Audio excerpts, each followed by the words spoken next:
नमस्कार बच्चों, मैं self Rohit Kumar. Welcome to dear topper we make toppers. So आज हम करेंगे सीबीएसई बोर्ड का एग्जाम जो आया था 23-24 के अंदर। ठीक है, इसका हम सेट 2 करेंगे 31-1-2। ऑलरेडी मैं सेट 1 के सॉल्यूशन डाल चुका हूँ, उसका लिंक आपको मिल जाएगा डिस्क्रिप्शन बॉक्स के अंदर। ठीक है, इसके बाद भी कोई डाउट रह जाता है तो आप कमेंट्स में लिख देना, I will definitely help you. तो अगर आप चाहते हो इस पूरे पेपर को अटेम्प्ट करना तो इसका लिंक मैंने डाल दिया डिस्क्रिप्शन बॉक्स में, आप एक बार खुद भी ट्राई कर सकते हो पेपर को। ठीक है, तो स्टार्ट करते हैं विदाउट एनी फर्दर डिले। हाँ जी, तो अब ध्यान से अगर आप चेक करो इस एग्जाम को,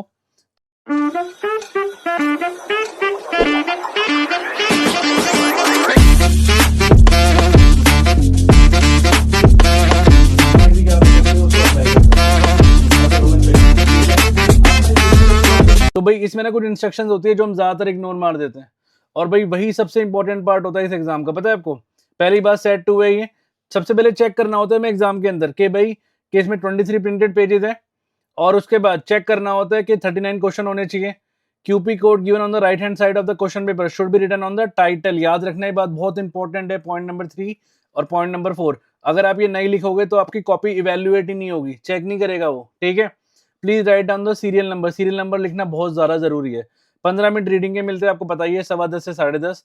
उसमें मैक्सिमम मैं तो कह रहा हूँ एमसीक्यू एक बार नजर मार लेना, आपको देखते पता लग जाएगा इसका आंसर ये होगा। ठीक है, अच्छा इसके बाद कुछ इंस्ट्रक्शन है कि 39 क्वेश्चन आते हैं, 5 सेक्शन होते हैं, ए बी सी डी और ई। ठीक है, 1 से 20 तक आपके एमसीक्यू मिलेंगे, आपको पता है सेक्शन है। 21 से 26 आपको 2 मार्क का मिलेंगे, 27 से 33 3 मार्क का मिलेंगे, 34 से 36 5 मार्क का मिलेंगे। 80 to 120 वर्ड्स लिखने होते हैं। सेक्शन ई के अंदर आपको मिलेंगे केस बेस्ड क्वेश्चन 39 से 37 से 39। कोई ओवरऑल चॉइस नहीं है, बट कई बार इंटरनल चॉइस आपको मिलती है, आपको पता है बात। ठीक है, तो स्टार्ट करते हैं। Select from the following decomposition reaction जिसमें सोर्स ऑफ एनर्जी लाइट है। एक ऐसी डीकंपोजिशन रिएक्शन हमें मार्क करनी है जो लाइट से हो रही है। तो लाइट से होने वाली है तो एजीसीएल होती है या एजीबीआर होती है, ब्लैक एंड व्हाइट फोटोग्राफी वाली। So option number C is the answer. Sunlight अगर हम लिखे तो सनलाइट से होती है ये। ठीक है, next, oxide of aluminium and zinc ZnO Al2O3 को क्या बोला जाता है, पढ़ा था हमने, अगर थोड़ा सा भी याद हो। They are amphoteric oxide. Amphoteric oxide क्या होते हैं, which react with both acid as well as base. Next, कह रहे consider the following FeSO4 CuSO4। कह रहे the compound having maximum number of water crystallization. Water crystallization में maximum मिलेंगे FeSO4.7H2O मिलता है ना। इसमें 5H2O मिलता है। CuSO4.5H2O, CuSO4.5H2O मिलता है। Na2CO3.10H2O मिलता है। सबसे ज्यादा मिलेगा आपको ऑप्शन नंबर डी, इसका नाम होता है washing soda, sodium carbonate decahydrate. 10 molecule मिलता है पानी के। नेक्स्ट क्वेश्चन नंबर 4 कह रहे हैं the name and formula of third member of homologous series alkyne. Alkyne, alkyne, आइन YN। आपको पता है अल्काइन का पहला मेंबर एथ होता है, मिथ कभी होता ही नहीं है। तो मतलब इथ हो गया नंबर 1 पे, इथ क्या होता है, फिर प्रॉप, प्रॉप थर्ड पूछा है, तीसरा ब्यूट हुआ ना। सीक्वेंस याद है, मिथीन मिथाइन होता ही नहीं है। तो इथ, प्रॉप और ब्यूट, तो means bute YNE, bute YNE। अब देखो यहाँ भी 2 ऑप्शन है। अब याद रखना फॉर्मूला होता है CnH2n-2। n की जगह 4 डालो, जरा n की जगह 4 डालना, तो ये होगा C4H2 इंटू 4-2। तो C4H8-2, तो C4H6। तो option number D is the answer. कई बार बच्चे जल्दी में होते हैं ना टिक करने के लिए, तो वो गलत टिक कर देते हैं। ठीक है, आगे चले।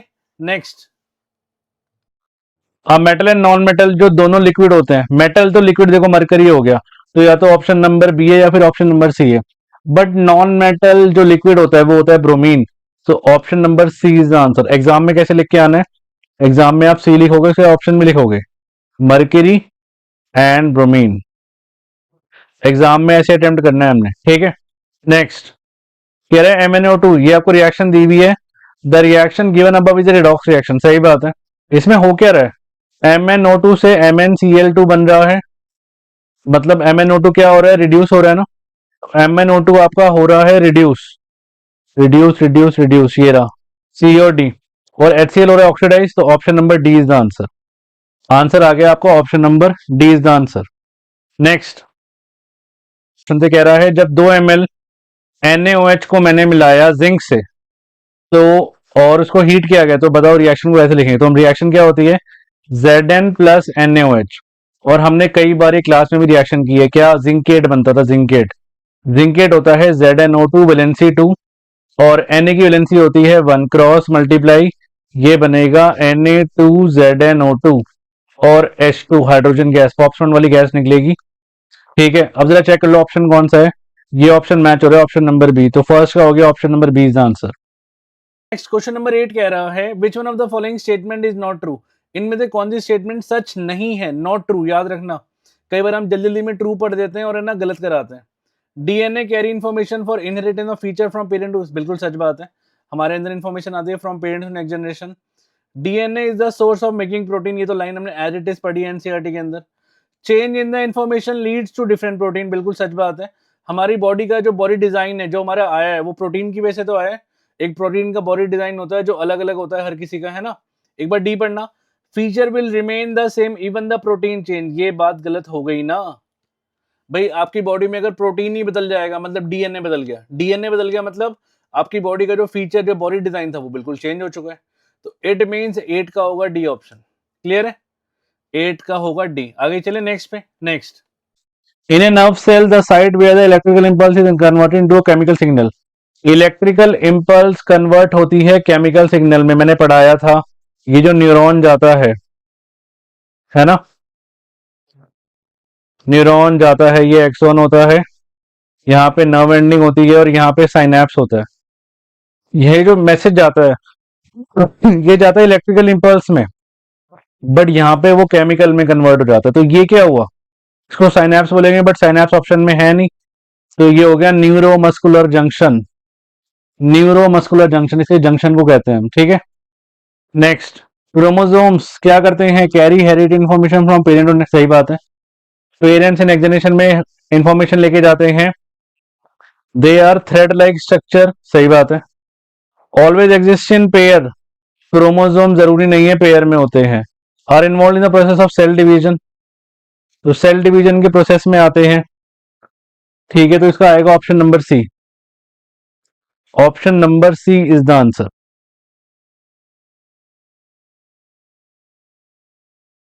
Next, stomata close. Stomata close कब होता है, when it need carbon dioxide for photosynthesis, yes और नो। नहीं, क्लोज जब होगा जब उसको चाहिए नहीं होगा, जब उसको नहीं चाहिए, नीड नहीं होगी, तो मतलब सेकंड सही होगा। Water flow out of the guard cell या water flow into the guard cell, जब water flow out of the guard cell होगा इसका, सेकंड और third. So option number 3 is the answer. ठीक है, 11 का आ गया आपका C option. Next, in which of the following organism multiple fission is the means of asexual, जिसमें मल्टीपल फिजन होता है, मल्टीपल फिजन होता है आपका प्लाज्मोडियम मलेरियल पैरासाइट, अगर आपको याद हो, है ना। नेक्स्ट, नेक्स्ट कह रहा है at what distance from a convex lens, object को मैं रखूं to get an image of the same size की मिलेगी, तो हम ट्वाइस द फोकल लेंथ रखेंगे, तो उसको रखेंगे हम फोकल लेंथ के डबल, क्योंकि 2f पे रखोगे 2f1 पे तभी तो 2f2 पे बनेगी। हाँ जी, आगे चलते हैं नेक्स्ट पे था लेंस सिस्टम ऑफ ह्यूमन आई, कहाँ इमेज बनाता है, हमारी इमेज बनती है रेटिना पे, तो आंसर इज रेटिना। नेक्स्ट, कह रहे पैटर्न मैग्नेटिक फील्ड जो सोलेनोइड के अंदर होती है, that is option number A, parallel straight line होती है, कई बार हमने क्लास में की है बात, है ना, पैरेलल स्ट्रेट लाइन जाती है। नेक्स्ट, द फूड चेन जिसमें आपको हर्बीवोर मिलेंगे ही नहीं, सेकंड कह रहे हैं ना, सेकंड ट्रॉफिक लेवल, हर्बीवोर नहीं मिलेंगे, तो इसमें है, इसमें भी है, इसमें भी है, तो option number C is the answer. Option number C answer हो गया इसका। नेक्स्ट, आदर्शन कह रहा था rate of breathing in aquatic organism is much faster than in terrestrial organism, सही बात है। दूसरी बात देखो, the amount of oxygen dissolve in water is very high as compare to amount of oxygen in air, ये बात गलत हो गई, क्योंकि अमाउंट ऑफ ऑक्सीजन ऑलमोस्ट 1 या 2% होता है, इज वेरी लो होना चाहिए। आदर्शन सही है, रीजन गलत हो गया, और ऐसा होते ही ऑप्शन नंबर सी आपका आंसर हो गया। Assertion is true and reason is false. The rainbow is a natural spectrum of sunlight in the sky, बिल्कुल सही बात है। Rainbow is formed in the sky when the sun is overhead and water droplet are also present in the air, overhead word पढ़ते ही इसको गलत कर देना, ये ठीक है। Again option number C answer आ गया, क्योंकि ओवरहेड वर्ड डाल दिया, आधे से ज्यादा बच्चे इसी में कंफ्यूज हो जाएंगे ओवरहेड वर्ड से, है ना। Next, accumulation of harmful chemical is maximum in the organism at the highest trophic level. बिल्कुल सही बात है, इसी को बायोमैग्निफिकेशन कहते हैं, है ना। चलिए अब दूसरा सेंटेंस पढ़ो। Harmful chemical are spread out on the crop to protect them from disease and pest. ये भी सही बात है, ये भी सही बात है, बट मैक्सिमम ट्रॉफिक लेवल पे जा नहीं रहा हूं। देखो एक बार मिला के पढ़े, देखो कोई सेंस नहीं बनेगा। accumulation of harmful chemical is maximum in the organism at the highest trophic level of a food chain because harmful chemical are sprayed on the crop to protect। कोई तुक बन रहा है? अगर लिंक नहीं हो रहा तो ऑप्शन नंबर बी आंसर लगा देना, खत्म करना। नेक्स्ट है कि hydrogen gas is not evolve when a metal zinc है वो zinc react with nitric acid. सही बात है। पहले हम दोनों सेंटेंस पढ़ लेते हैं। Nitric acid is strong oxidize the hydrogen gas produce to water in itself get reduce. तो इसको जरा मिला के पढ़े, सेंटेंस दोनों सही है हमारे, मिला के पढ़ते एक बारी। Hydrogen gas is not evolve when zinc react with nitric acid because nitric acid oxidize the hydrogen gas to produce water and itself get reduced. तो ऑब्वियसली तभी तो नहीं निकलती, क्योंकि वो H2O को ऑक्सीडाइज कर देता है किसमें, H2O में, और खुद HNO3 से अगर H गया तो खुद NO2 N2O और NO के कन्वर्ट हो जाता है। हमने पढ़ा भी था क्लास में ये। इसका होगा 17 को, option number A is the answer, क्योंकि वो एक्सप्लेन कर पा रहा है। ठीक है। फिर दो magnetic field line do not intersect each other, why. ठीक है। सो पहले आएगा two magnetic field line do not intersect because, इसके आगे क्या लिखेंगे हम, if they intersect then at the point of intersection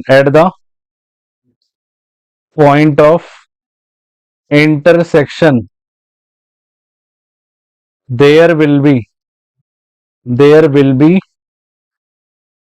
two north pole which is not possible। Exam में ये लिख के आना है।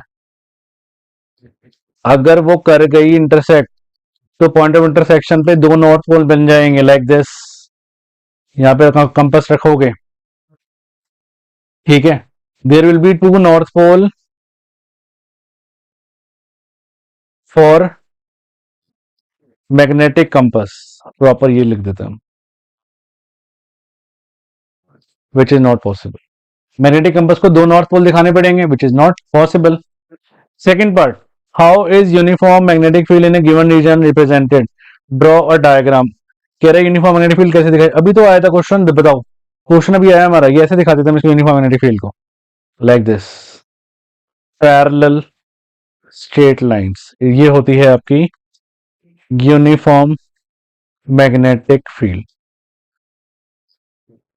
नेक्स्ट कह रहा है शो हाउ एनसीईआरटी क्वेश्चन है भी, 3 resistor each of 6 ohm so that combination has a resistance of 9 ohm. कह रहे 6 ओम के 3 में कैसे लगाऊं कि 9 ओम आपका नेट आ रहा है। तो सुनो, 3 रजिस्टर्स को लगाने के 4 तरीके होते हैं, ठीक है। 1 2, ठीक है, 2 पैरेलल, 1 सीरीज, और 2 सीरीज और 1 पैरेलल। अब ध्यान से चेक करो, 6 6 6 इससे होगा नहीं, 6 6 6 1/6 1/6 1/6 3/6 1/2 2, इससे भी नहीं होगा। 6 और 6 और 6 मन में निकाले एक बार, 1/6 प्लस 1/6 2/6, तो 6/2 3 आ गया, तो इससे आ रहा है आंसर। देखो चेक कर लो, एक बार निकाल के दिखाया दूं। ये देखो, इसका नेटर निकालो, इसके नेटर को मैं आर ए बोल दूं, इसको आर भी बोल देता हूं, तो ये होगा 1/RA is equal to 1/6 plus 1/6, ये आएगा 6 1 प्लस 1, ये आएगा 2/6, कट गया, तो आर ए आ गया मेरे पास 3 ओम, आर बी है मेरे पास 6 ओम। इनको आप प्लस करोगे, दोनों सीरीज में हो गए ना, तो नेट आर आएगा आपके पास R A plus R B, तो आंसर आएगा आपके पास 3 + 6 कितना आएगा, 9 ओम। इसके बाद सर्किट बनाया ना, ये एग्जाम में ये सर्किट बना के आना पड़ेगा, आपको दिखाना पड़ेगा कैसे कनेक्ट करोगे, लाइक दिस, ठीक है। नेक्स्ट बी पार्ट, इसका बी पार्ट कह रहा है in the given circuit calculate the power. ये भी एनसीईआरटी क्वेश्चन है, पता है आपको, this is also NCERT question. कह रहा है पावर निकाल दो जो 2 ओम में जाएगी, सिर्फ 2 ओम की पावर पूछी है। अब ध्यान से देखो मेरी बात, अगर दो में पावर निकालनी है तो P इज इक्वल टू, अगर मैं सीरीज की बात करूं तो इसका फॉर्मूला होता था आई स्क्वायर आर, ये सीरीज का फॉर्मूला था पावर का। बट प्रॉब्लम ये है मुझे आई नहीं पता, आर तो पता है मुझे, तो आई निकाल लो। मुझे पूरे सर्किट का वी नेट, वी एन पता है ना, वी नेट कितना है 6 वोल्ट, पूरे सर्किट का वी वो निकाल सकता हूँ आर एन, नेट रेजिस्टेंस कितना होगा 1+2, इट इज 3 ओम। तो फॉर्मूला क्या होता है, V is equal to I R, V कितना है 6 is equal to I into 3, cut गया 2 आ गया, तो नेट आई आ गया आपके पास 2, तो इसमें डाल दो वैल्यू, तो ये हो गया P is equal to I square R. तो P is equal to I मतलब 2 स्क्वायर इंटू आर कितना है मेरे पास, आर है आपके पास 2, तो P आ गया आपके पास 8 वॉट। आंसर आ चुका है 8, और हमने कई बार क्लास में भी किया, पता है आपको। नेक्स्ट क्वेश्चन नंबर 23 कह रहा है, 2 मार्कर है, कह रहा है मुझे एक काम करो, क्या कर दो, a light ray of light fall on an angle, make an angle of theta on the surface of a glass slab. मतलब एक ग्लास स्लैब है, कह रहे हैं मुझे एक लेबल रे डायग्राम बना दो, लेबल याद रखना, पूरा लेबल करना है हमने, and also mark lateral displacement. तो हम शुरू करते हैं बनाना। आपको इसके लिए एक रेक्टेंगल बनाना पड़ेगा, ठीक है, एक रेक्टेंगल बनाना पड़ेगा, इसको मैं ABCD नाम दे देता हूँ। लेबल बनाना है, इट मीन्स एक आपको एक एंगल लेके जाना है किस थीटा पे, ठीक है, ये नॉर्मल हुआ, ये हमारा नॉर्मल हुआ, तो इसको आप लिखोगे एन, क्या है आपका, एन है नॉर्मल। हाँ जी, ये क्या है, ये है आपकी इंसिडेंट रे, लेबलिंग करनी है ना, ये है आपकी इंसिडेंट रे, और नॉर्मल और इंसिडेंट रे के बीच के एंगल को हम कहते हैं एंगल ऑफ इंसिडेंस, ठीक है। अब यहाँ से क्या होगा, यहाँ से रे जाएगी आगे, प्रॉपर पेंसिल स्केल से बनाना है भाई, ये यहाँ पे गई, और इसके बाद कहाँ निकली है, ये हमेशा इसके पैरेलल निकलेगी ना। अब इनको जरा लेबल करें, तो इसको आप एंगल आर बोल दो, आर। ये कौन सा एंगल होता है, एंगल आई भी लिख दें, ये होता है angle of incidence, angle of incidence, हाँ जी। तो ये कौन सी रे है आपकी, ये है आपकी रिफ्रैक्टेड रे, ठीक है, ये है रिफ्रैक्टेड रे। और इस थर्ड रे का नाम होता है इमरजेंट रे, लेबलिंग भी करनी है, क्वेश्चन ने बोला है इमरजेंट रे, और इसमें हम बनाएंगे नॉर्मल, ये है नॉर्मल, ठीक है। अच्छा, ये वाला आर होता है, और देखो जरा ध्यान से देखो, ये भी जेड बना रहा है, तो इसको भी एंगल आर डैश बोल दूं, ये भी एंगल और रिफ्रैक्शन होता है, रिफ्रैक्शन, और ये सेम होता है, ठीक है। तो मीन्स ये दोनों क्या है, ये है angle of refraction, angle of refraction, ठीक है। शो इट्स पाथ, पाथ मैंने दिखा दिया। आगे कह रहा है, मुझे कह रहा है कि लेटरल डिस्प्लेसमेंट को मार्क करो। तो आप एक काम करो, इंसिडेंट रे को आगे ले जाओ, और ये हमेशा क्या होगी, इमरजेंट रे की पैरेलल होगी, और इसी चीज को हम साइंस में क्या कहते हैं, we call it lateral displacement. क्या कहते हैं इसको, इसी को लेटरल डिस्प्लेसमेंट बोला जाता है। क्लियर है। तो ये करना था, 2 मार्क आपके इसके थे, लेबलिंग करके दिखानी थी, थीटा मार्क कर देना, थीटा बोला है तो भाई थीटा मार्क कर देना। और ये वाला एंगल आपको पता है, ये वाला एंगल हमेशा सेम होता है, क्योंकि तभी वो लाइनें पैरेलल होती है, इनके पैरेलल फेसेस होते हैं ना, इसलिए। ठीक है, आगे चले। तो दिस इज क्वेश्चन नंबर 23।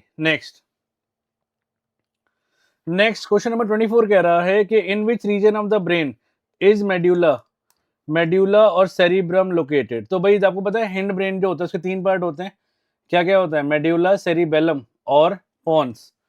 तो मेड्यूला किस में होता है, ये है भाई आपका हिंड ब्रेन का पार्ट है, हिंड ब्रेन का पार्ट, ठीक है। और सेरिब्रम किसका पार्ट होता है, ये आपका फोर ब्रेन का सबसे बड़ा पार्ट होता है, फोर ब्रेन का। तो पहली बात तो आपसे ये पूछा जा रहा है, कह रहे मुझे एक फंक्शन बता दो इनका। तो मेड्यूला क्या करता है, आपके जो इनवॉलेंट्री एक्शन होते हैं ना, बेसिकली बताऊं क्या, आपका ना ये बीपी कंट्रोल करता है। एक ही फंक्शन पूछा तो एक ही लिखेंगे, ये ब्लड प्रेशर को कंट्रोल करता है। और सेरिब्रम क्या करता है, फोर ब्रेन आपका ये main thinking part of brain होता है, थिंकिंग पार्ट ऑफ ब्रेन होता है। जितने भी आप एक्शन लेते हो, सारे वॉलेंट्री एक्शन सारे इसी की वजह से होते हैं। लो 2 बता दिए। वॉलेंट्री एक्शन समझते हो, वॉलेंट्री एक्शन होते हैं भाई जो हम सोच समझ के काम करते हैं, उसको वॉलेंट्री एक्शन कहते हैं, ठीक है। और पार्ट कह रहा है, दोनों पार्ट करेंगे, कह रहा है एक हार्मोन का नाम बताओ जो प्रमोट करता है ग्रोथ ऑफ टेंड्रिल। तो भाई जो हाइट बढ़ाता है प्लांट की, वो एक हमने सबसे बेस्ट हार्मोन, क्या नाम है इसका, इसको हम कहते हैं ऑक्सिन। क्लियर है। कह रहे एक्सप्लेन कर दो how they help a pea plant to climb up the other plant. ध्यान से देखो ये कैसे करता है ऑक्सिन, ठीक है। पहली बात टेंड्रिल को कैसे करता है, जो जैसे मान लो अगर एक सपोर्ट है, अगर एक सपोर्ट है और जैसे ही ये इसके कांटेक्ट में आता है, तो यहाँ पे 2 रीजन बन गए ना, एक बन गया जो टच में है और एक बन गया जो अवे है। तो इट मींस भाई जैसे ही क्या लिखेंगे हम, when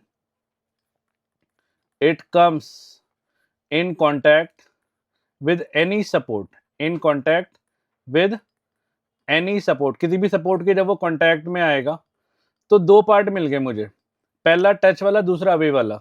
so part of plant जो कि अवे है वो ग्रो करता है, वो ग्रो करता है मोर फास्ट।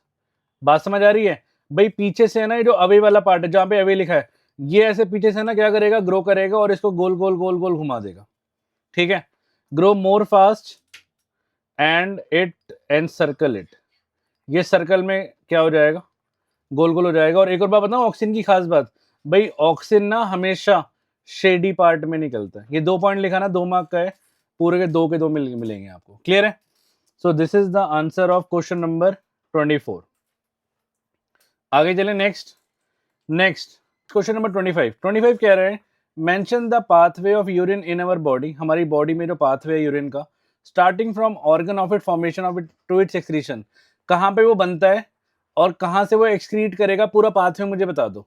तो सबसे पहले जो शुरुआत होती है वो क्या होती है भाई? सबसे पहले शुरुआत किडनी में होती है ना, क्योंकि किडनी में नेफ्रॉन होता है।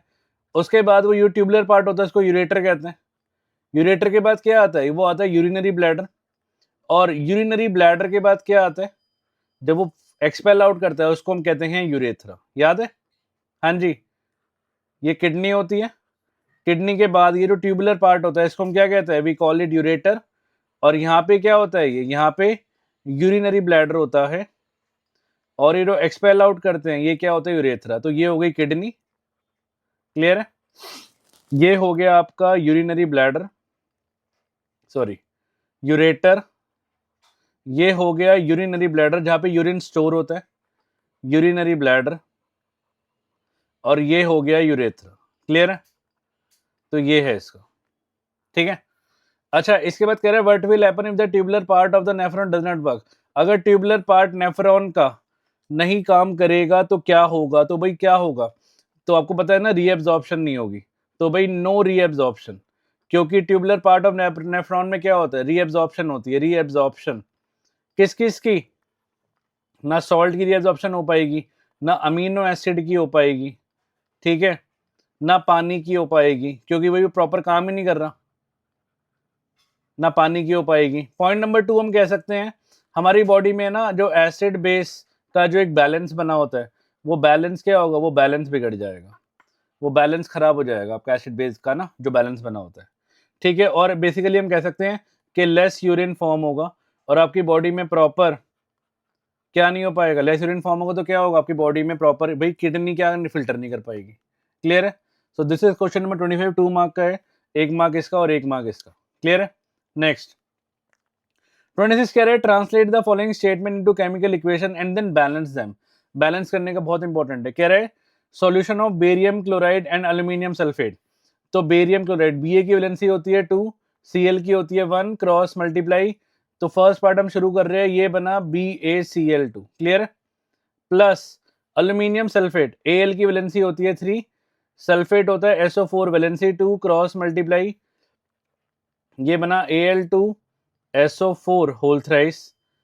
कह रहे रिएक्ट करा, इनसॉल्युबल बेरियम सल्फेट बनाया, Ba की वैलेंसी 2, SO4 की वैलेंसी 2, कट गया, ये बनाया BaSO4। और क्या कह रहे हैं?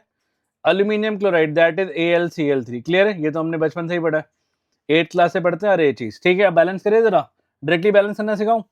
यहाँ पे देखो Cl2 है ना, यहाँ पे Cl3 है, यहाँ पे Al2 है, यहाँ पे Al1 है। यहाँ पे काम करो, यहाँ पे 2 लगा दो, लगा दिया। इसके बाद Cl कितना हो गया? यहाँ पे 6 हो गया ना। अब यहाँ पे काम करो, 3 लगा दो, लगा दिया। यहाँ पे 3 लगा दो, SO4 3 था, हो गया, लो हो गया बैलेंस। सेकेंड पार्ट कह रहे एल्यूमिनियम मेटल Al को मैंने मिलाया स्टीम, स्टीम का फॉर्मूला होता है H2O, ये बनाया aluminium oxide that is Al2O3 और मिली हाइड्रोजन गैस। ये तो बहुत सिंपल था, इसको बैलेंस कर ले। हाँ जी, ऑक्सीजन यहाँ पे 1 है, यहाँ पे 3 है। तो अगर मैं यहाँ पे 3 लगा दूंगा तो प्रॉब्लम हो जाएगी, क्योंकि है ना यहाँ पे हाइड्रोजन को मैं नहीं कर पाऊंगा। तो मैं काम करते इवन 10 से सबसे बेस्ट रहता है। तो मैं ना यहाँ पे ना क्या करता हूँ, यहाँ पे 6 लगा देता हूँ मैं। अब यहाँ पे 6 लगाने से क्या हुआ? यहाँ पे 6 लगाया मैंने, ऑक्सीजन कितना हो गया हमारा? 6 हो चुका है। अब यहाँ पे 2 लगा दूं। अब इससे क्या हुआ, एल्यूमिनियम हमारा 4 हो चुका है, यहाँ पे 4 लगा दूं। और यहाँ पे हाइड्रोजन कितना हो गया हमारा, 6 6 2 12, यहाँ पे 6 लगा दो, लो हो गया बैलेंस। क्लियर है? हाँ जी। वैसे हम चाहे तो 2-2 करके भी कर सकते थे, है ना। यहाँ पे अगर हम 3 लगा दें, अगर मैं यहाँ पे 3 लगा देता, 3H2O, तो भाई यहाँ पे 2Al हो जाता, और यहाँ पे Al2O3 प्लस 3H2, देखना बैलेंस है। हाँ, ये ज़्यादा बेटर है, ये वाला करते हैं ना, ये बेटर है। एक्चुअली क्या है, बात तो वही पड़ी, मैंने सब में से ना 2-2 कॉमन ले लिया, बात वही पड़ी। क्लियर है? वैसे आंसर ये होगा इसका एग्जैक्ट आंसर। आगे चलें, ठीक है। नेक्स्ट कह रहा है the pH of tomato juice is 4.6। सही बात है, इतना ही होता है। How is this juice likely to be taste? तो ये एसिड है, तो ये कैसा टेस्ट करेगा, ये सार टेस्ट करेगा, खट्टा होगा ना, क्योंकि एसिड है वो। गिव रीजन, बिकॉज ये क्या है, एसिड है, और एसिड क्या होते हैं, they are sour in test. और कौन से आयन बनाते हैं, ये H+ आयन। ठीक है, और 4.6 का मतलब हुआ इसके H+ आयन क्या है, इसमें ज्यादा है। तो रीजन क्या हुआ इसका, because it is an acid and acid are sour in test.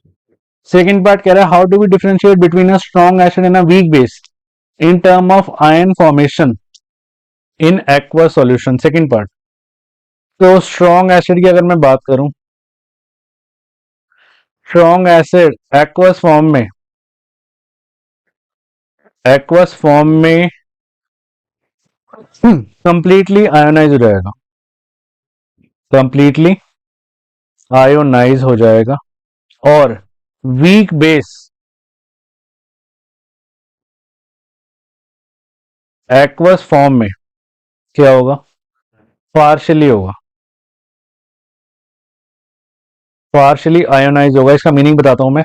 Completely ionise का मतलब मैं ये भी कह सकता हूं क्या, एक और इसमें अगर ए पहला पॉइंट लिखूं मैं ये, बी दूसरा पॉइंट मैं ये लिखूंगा, मोर H+ आयंस फॉर्म करेगा।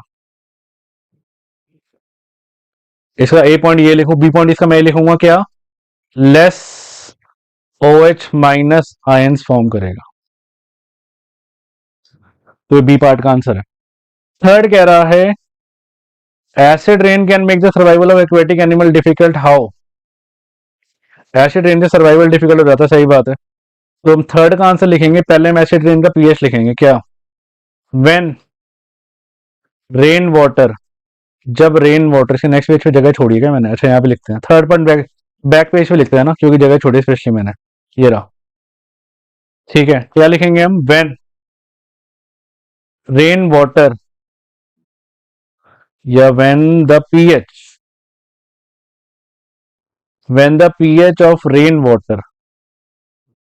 pH of rainwater is less than 5.6, then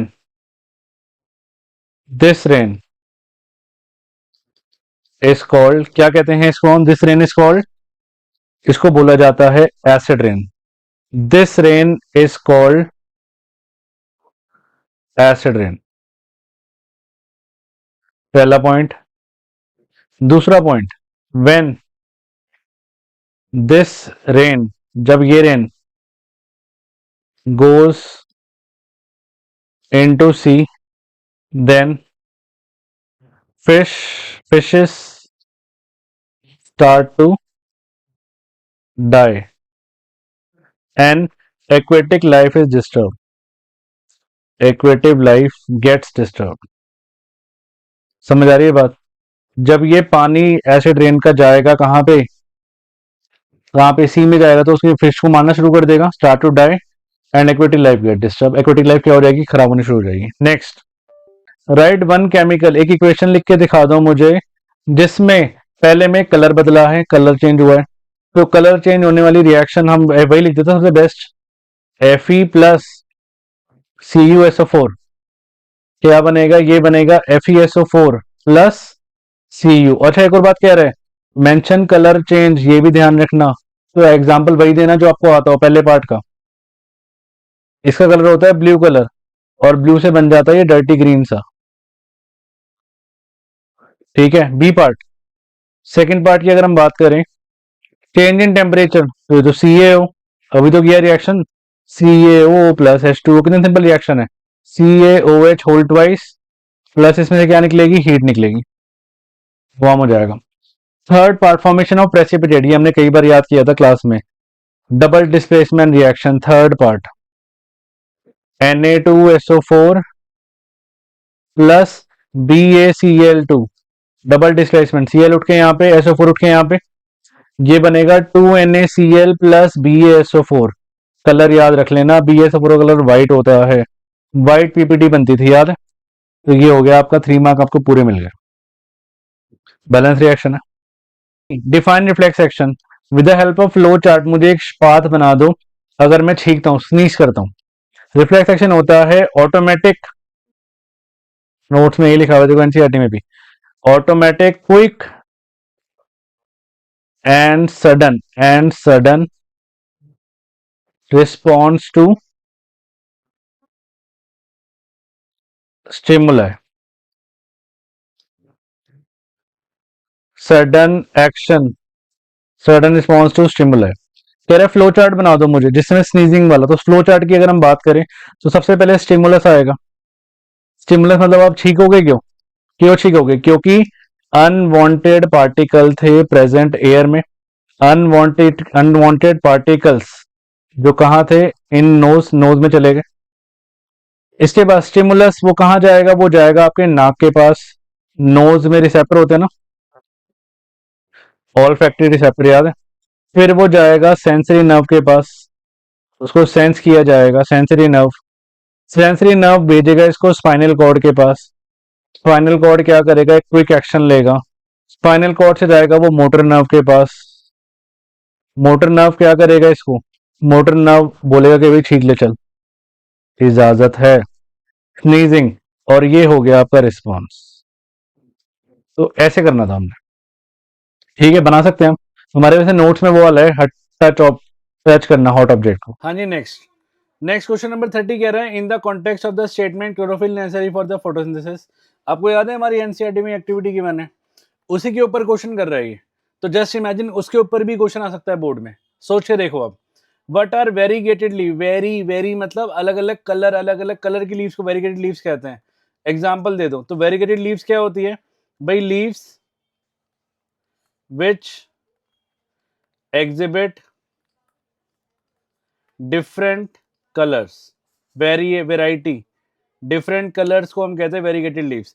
example हम इसका मनी प्लांट कह सकते हैं, क्योंकि इसके हरे के अलावा मनी प्लांट कुछ है ना, सम इसके पे ना व्हाइट और येलो पैचेस भी होते हैं, व्हाइट और येलो पैचेस, क्लियर है। तो वेरीगेटेड लीफ भी आ सकता है, जस्ट इमेजिन। तो एक्टिविटी छोड़ के मत जाना। कह रहे when leaf is boiled in alcohol what happen to the colour of the leaf and colour of the solution. भाई आपको अगर ये एक्टिविटी याद हो, हम क्या करते थे, हम है ना इसको इनडायरेक्ट हीट किया करते थे, है ना, हम इसको इनडायरेक्ट हीट करते थे, किसमें, लीफ को, अल्कोहल में। तो होता क्या था भाई, जो लीफ का क्या होता था, what happen to the colour, तो कलर क्या कर जाता था, उसका फेड कर जाता था, क्योंकि जो सारा का सारा क्लोरोफिल है, वो सारा का सारा क्लोरोफिल उसमें से रिमूव हो जाता था ना। मैं यहीं पे लिख रहा हूँ, आंसर नोट कर लेना, ठीक है। अच्छा, कलर ऑफ द सॉल्यूशन का क्या होगा, तो अगर क्लोरोफिल अगर लीफ से गायब हो गया तो वो कहाँ पे मिक्स हुआ, वो सॉल्यूशन में तो मिक्स हुआ, तो सॉल्यूशन का कलर कैसा होता जा रहा था, ग्रीन होता जा रहा था, क्लियर है। इसको बॉईल करते हैं अल्कोहल के साथ, क्यों करते हैं, ताकि वो उसका फेड हो जाए, क्लोरोफिल सारा उतर जाए। थर्ड पार्ट कह रहा है in what form is a carbohydrate produce stored in the plant. तो भाई प्लांट खाना बनाते हैं तो किस फॉर्म में वो स्टोर करते हैं, ये तो हमने बचपन से पढ़ा है, ये स्टार्च की फॉर्म में करते हैं ना, स्टार्च की फॉर्म में करते हैं। भाई chlorophyll necessary for photosynthesis, chlorophyll क्यों जरूरी है फोटोसिंथेसिस के लिए, भाई क्लोरोफिल नहीं होगा, ये एक तरह का ग्रीन कलर पिगमेंट होता है, ग्रीन कलर पिगमेंट होता है, जो क्या करता है, जो सनलाइट को एब्जॉर्ब करता है, सनलाइट को क्या करता है, सनलाइट को एब्जॉर्ब करता है और फूड प्रिपेयर करता है हमारे लिए, क्योंकि ये तो ऑटोट्रॉफ्स होते हैं, क्लियर है। तो ये है क्वेश्चन नंबर 33 में आकर पूरा इसको बना के एक्सप्लेन करके लिखना होता है अच्छे से। मैंने आपको कीवर्ड दिया है मेन, इनसे आप सेंटेंस बना के पूरा लिख के आना है हमने, ठीक है। आगे चले, नेक्स्ट प्लांट, डियर और लायन। प्लांट, डियर और लायन में in the given food chain what is the impact of removing all the organism of second trophic level on the first and third. Will the impact B same for the organism of third trophic level in the above food chain if they were present in the. तो पहले दो question दे रहा है, देखो ये अगर हम पहले पहले हम इस पार्ट की बात करते हैं। कह रहा है अगर मैं फर्स्ट और थर्ड पे क्या इम्पैक्ट पड़ेगा अगर मैं सेकंड को हटा दूंगा। तो अगर कोई फूड चेन में से अगर आप सेकंड को हटा दोगे, ये हटा दोगे, तो इस पे क्या इम्पैक्ट पड़ेगा। तो देखो फर्स्ट पार्ट की अगर हम बात करें तो जो फर्स्ट वाला है, जो फर्स्ट ट्रॉफिक लेवल है, वो ग्रो होना शुरू कर जाएगा बहुत ज्यादा रैपिडली, क्योंकि उसको खाने वाला कोई होगा नहीं, है ना। और जो इसके ऊपर वाला ट्रॉफिक लेवल है थर्ड वाला, क्योंकि सेकंड वाला हटाया ना मैंने, जो थर्ड ट्रॉफिक वाला है उसको नो फूड मिलेगा, तो ये मरना शुरू हो जाएंगे। और अल्टीमेटली क्या होगा, इकोसिस्टम इनबैलेंस हो जाएगा, है ना। फूड चेन सारी डिस्ट्रॉय हो जाएगी। सेकंड पार्ट कह रहा है विल द इम्पैक्ट भी सेम, क्या इम्पैक्ट सेम रहेगा। अगर मैं ऊपर वाले एग्जांपल में थर्ड ट्रॉफिक को हटाऊं, मतलब लाइन को हटा दूं, मतलब मैं इसमें से अगर लाइन को हटा दूं, लाइन को, तो क्या कुछ सेम सेम डिफरेंस रहेगा।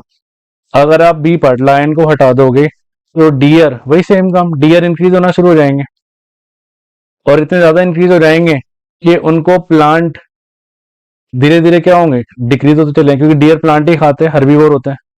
इससे भी क्या होगा, हमारा फूड चेन डिस्टर्ब हो जाएगी, फूड चेन डिस्टर्ब हो जाएगी और इकोसिस्टम इम्बैलेंस हो जाएगा। ठीक है, नेक्स्ट कह रहे गैस है एक्स जो कि बड़ा डेडली होता है, poison is found at the higher level of atmosphere and बहुत इंपॉर्टेंट फंक्शन परफॉर्म करता है। इस गैस का नाम है ओजोन लेयर, ओजोन गैस। ठीक है, इस गैस का नाम क्या है, ozone layer. Right the function perform by this gas, क्या करती है ये, क्या करती है, प्रोटेक्ट अस, किससे, from UV rays, UV rays से हमें क्या करती है, बचाती है। Which chemical is link to decrease, कौन सा केमिकल है, साथ साथ आंसर करते हुए चलते हैं। सीएफसी से वो डिक्रीज होती है, सीएफसी क्या होता है, क्लोरो फ्लोरो कार्बन। कह रहा है क्या मेजर हमने लिए हैं to check depletion of the ozone layer, तो क्या क्या हमने लिए हैं, ओजोन लेयर लिख देना, पहले O3 होता है। हमने क्या क्या डिसीजन लिए हैं, तो एक क्योटो प्रोटोकॉल लिया है, क्योटो प्रोटोकॉल लिया था जिसमें 1985 में सब कंट्रीज ने एक एग्रीमेंट किया था कि हम सीएफसी प्रोडक्शन को क्या कर देंगे, फ्रीज कर देंगे। क्या कहते हैं इसको, क्योटो प्रोटोकॉल। ठीक है, तो ये सारे आंसर्स हो गए, देखो कितने सारा हो गया। तो आगे चलते हैं हम। हाँ जी, next question number 32। Question number 32 कह रहा है a narrow beam PQ of white light is pass through a glass prism. White light निकल रही है PQ से, ABC। Draw a ray diagram to show the emergent beam as it fall on the screen. तो obviously अगर white light निकलेगी तो क्या होगा, तो भाई ये थोड़ी सी बेंड होगी और ये 7 के 7 कलर क्या होंगे, इसके ऊपर स्क्रीन पे आ जाएंगे ना। 7 के 7 कलर क्या होंगे, स्क्रीन पे आ जाएंगे। ठीक है, इसको हम क्या कहते हैं, ड्रॉ और रे डायग्राम बना दिया, वेब ग्योर लिख देना, वेब ग्योर। ठीक है, सबसे ऊपर रेड होता है, सबसे नीचे क्या होता है, सबसे नीचे वायलेट होता है, सबसे ऊपर क्या होता है, सबसे ऊपर रेड होता है। ठीक है, also write the phenomena involve, phenomena का नाम बता दूं, इसको हम कहते हैं क्या, we call it dispersion of light. जब एक व्हाइट लाइट क्या आ जाती है, 7 कलर में बेंड हो जाती है ना। Using the second law of refraction, which colour of light must have the highest value of refractive index. Second law कहता है स्नेल्स लॉ। तो स्नेल्स लॉ कहता है क्या, sine i upon sine r is a constant. Constant का मतलब होता है रिफ्रैक्टिव इंडेक्स। मैं आपको एक बात बता दूं, जिसका एंगल सबसे बड़ा होता है उसका रिफ्रैक्टिव इंडेक्स सबसे ज्यादा होता है, बात खत्म। जिसका थीटा एंगल सबसे बड़ा होगा उसका रिफ्रैक्टिव इंडेक्स सबसे ज्यादा होगा, याद रखना इस बात को। ठीक है, क्यों होता है, क्योंकि डायरेक्टली प्रोपोर्शनल होता है। भाई थीटा बढ़ेगा तो रिफ्रैक्टिव इंडेक्स भी बढ़ता है ना। अगर ये बढ़ेगा तो ये भी बढ़ेगा ना, क्योंकि न्यूमरेटर और न्यूमरेटर है, ध्यान है। तो मींस विच कलर कह रहे हैं, क्या कह रहे हैं, विच कलर, कौन से कलर, तो सबसे जो नीचे है मींस वायलेट कलर। इसका रीजन बताना, इसने पूछा, जस्टिफाई कर दो, सही बात है। तो भाई क्या बोलेंगे, मैक्सिमम जो डेविएशन हो रही है, जो मैक्सिमम डेविएशन हो रही है वो क्या हो रही है, is in violet colour, is in violet color as angle theta increases, then क्या कह सकते हैं, then refractive index also increases, तो रिफ्रैक्टिव इंडेक्स ऑल्सो इंक्रीजेस, ठीक है। तो हाईएस्ट वैल्यू रिफ्रैक्टिव इंडेक्स किसकी होगी, हाईएस्ट वैल्यू जो होगी वो किसकी होगी, वो वायलेट की होगी। आई थिंक क्लियर है बात। तो this is question number 32। 3 mark का सोचो कितना इजी क्वेश्चन आया है, बस आपको ये रूल याद होना चाहिए, ये भी लिख के आना है आपको। आगे चले नेक्स्ट पे। नेक्स्ट क्वेश्चन नंबर 33 कह रहा है मुझे 2 सेफ्टी मेजर बता दो जो हम घरों में सर्किट में यूज करते हैं। तो पहला तो मैंने बता दिया आपको, पहला हम इलेक्ट्रिक फ्यूज यूज करते हैं, है ना, इलेक्ट्रिक फ्यूज हम यूज करते हैं, सिर्फ नाम पूछा है आपसे, काम नहीं पूछा। और दूसरा हम अर्थिंग वायर, है ना, अर्थ वायर यूज करते हैं, 2 सेफ्टी मेजर, ठीक है। सेकंड बार देखो न्यूमेरिकल है, और मैं बता रहा हूँ बोर्ड में फ्यूचर में आ सकता है क्वेश्चन ये। The power rating of an electric oven is 220 volt 2 kilowatt, ये आपको दिया हुआ है। If it is use in the domestic electric circuit of current 5 ampere, क्या रिजल्ट आप एक्सपेक्ट करते हो। अब मेरी बात ध्यान से सुनना, मान लो एक रूम है, इस रूम में ना 5 एम्पियर का करंट है, पूरे रूम में मैक्सिमम करंट 5 एम्पियर का है। अब आपने क्या करा, आप कहीं से ना अवन लेके आए, मतलब कहीं से क्या खरीद के लेके आए, तो उसका जो पावर दिया हुआ है वो दिया हुआ है 2 किलोवाट, ठीक है। पहली बात, kilowatt is not the unit, आप कन्वर्ट करोगे 2000 वोल्ट में। हमें वी कितना दे रखा है, वी दे रखा है 220 वोल्ट। अच्छा, अब मैं सबसे पहले ये निकालूंगा कि इस ओवन को चलाने के लिए करंट कितना चाहिए। अगर करंट 5 से ज़्यादा चाहिए तो शॉर्ट सर्किट होगा, और अगर करंट 5 से कम चाहिए तो कुछ नहीं होगा, बिल्कुल अच्छे से मज़े से काम करेगा। फॉर्मूला लगाएं, तो P is equal to V into I, ये कट गया, ये गया 100 पे, ये गया 11 पे, तो ये आ गया 100/11। 100/11 का समझ रहे हो, 11 9 का 99 होता है, तो 9 पॉइंट ऑलमोस्ट 09 के आसपास आ रहा है, 9.09 मान लो आप एम्पियर। अब आप मुझे बताओ, ये वैल्यू जो है, जो रूम के बाहर एक एमसीबी लगी हुई है वो 5 एम्पियर की लगी हुई है, तो शॉर्ट सर्किट नहीं होगा, है ना।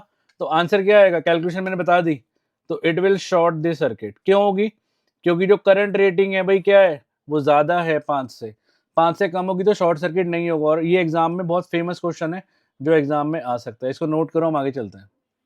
हाँ जी, नेक्स्ट क्वेश्चन नंबर 34। अब आपका सेक्शन डी शुरू होता है आपका, ठीक है। 34 कह रहा है डिफाइन द फंक्शनल ग्रुप, आपको डेफिनेशन याद होनी चाहिए केमिस्ट्री की एक एक, मैं एक बार लिखवा दो साथ साथ मेरे लिखना। फंक्शनल ग्रुप क्या होता है भाई, तो फंक्शनल ग्रुप होता है एटम्स और ग्रुप ऑफ एटम्स, एटम्स और group of atoms when attached to a carbon chain, when attached to a carbon chain, provide some specific properties to it, provide some specific properties to it, specific properties दे देता है, उसको हम क्या कहते हैं, we call it a functional group। Clear है। Identify the functional group present in the following carbon compound, अब functional group पहचान लो, CO लगा है सिर्फ CO, तो ये फंक्शनल ग्रुप होता है आपका कीटोन का, जिसको लेफ्ट पे भी कार्बन चाहिए होता है और राइट पे भी कार्बन चाहिए होता है ना। लेफ्ट पे कार्बन, राइट पे कार्बन, सबसे बड़ा हिंट होता है बीच में लगा है। अच्छा, ये कोने पे लगा है, दिख रहा है आपको 2OCOOH, 2O पढ़ते ही आप कह सकते हो कौन सा है ये, it is carboxylic acid. Clear है, it is carboxylic acid. Second part करें तो फर्स्ट पार्ट डन है हमारा। What happen when ethanol react with acidified potassium dichromate solution, reaction लिख दो जरा इसकी। सेकंड पार्ट पहले रिएक्शन लिख के दिखाता हूँ। आपने इथेनॉल लिया, CH3CH2OH, इथेनॉल होता है, आपने एरो पे क्या डाला, acidified potassium dichromate, acidified K2Cr2O7। अब होता क्या है, ये है ना एक तरह का ऑक्सीडाइजिंग एजेंट का काम करता है। जैसे अब इसको डालोगे ना, ये एक ऑक्सीजन से 2 ऑक्सीजन दे देगा इसको, मतलब ये क्या करेगा, ये रहेगा तो 2 कार्बन ही, बट 2 कार्बन और 2 ऑक्सीजन मिलके ये बनाएगा अल्कोहल से, है ना, इथेनॉल से, इथेनॉल से ये बना देगा CH3COOH, तो मतलब ये बना देगा इथेनोइक एसिड। आप एक बार चेक कर लो कि 2O बन गए ना, इट मींस ऑक्सीजन डबल हो गया ना, तो मतलब ये किस तरह काम कर रहा है, it act as an oxidising agent. I think अगला पार्ट हमारा यही है, it act as an oxidising agent का काम कर रहा है ये। राइट द केमिकल इक्वेशन लिख दिया मैंने, और ये भी बता दिया। But why is reaction oxidation reaction क्यों कहते हैं, क्योंकि इसमें ऑक्सीजन ऐड हो रहा है, सिंपल सी बात है, उसी को ऑक्सीडेशन कहते हैं।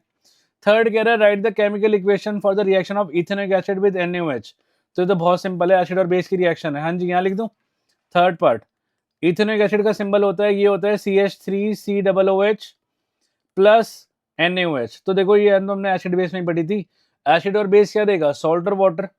तो ये बनाएगा CH3COONA, CH3COONA सोडियम एसीटेट कहते हैं, प्लस पानी, या इसको सोडियम इथेनोइड भी कह सकते हैं।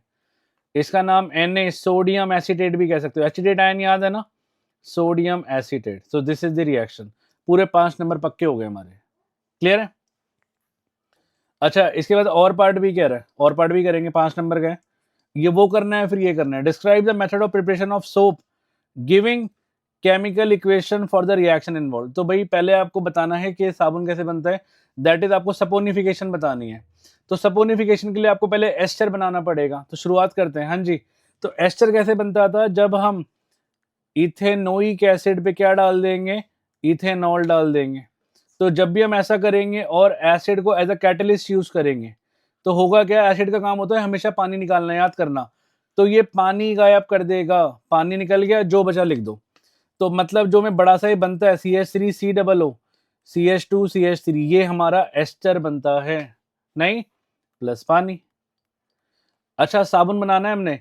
अब जब आप इस एस्टर पे, एस्टर होता है स्वीट स्मेलिंग सब्सटेंस, जब आप इस एस्टर पे बेस डाल दोगे CH3COO, CH2CH3 पे जब आप क्या डाल दोगे, बेस मतलब समझ रहे हो, NaOH डाल दोगे, तो होगा क्या, तब बनेगा साबुन। तो CH3COONA, सपोनिफिकेशन कहते हैं इस रिएक्शन को। CH3COONA, इसी को साबुन कहते हैं। यही हमारा साबुन बना है। क्लियर है? प्लस जो बचा लिख दो, जो बचा लिख दो, सिंपल। ये रिएक्शन तो हमने क्लास में कितनी बार करी है, याद है? कितनी बार क्लास में रिएक्शन करी है वाली, नहीं? और मैंने बताया भी था मोस्ट इंपोर्टेंट रिएक्शनों में से एक है, देखो एग्जाम में आती है, बोर्ड में आ रखी है।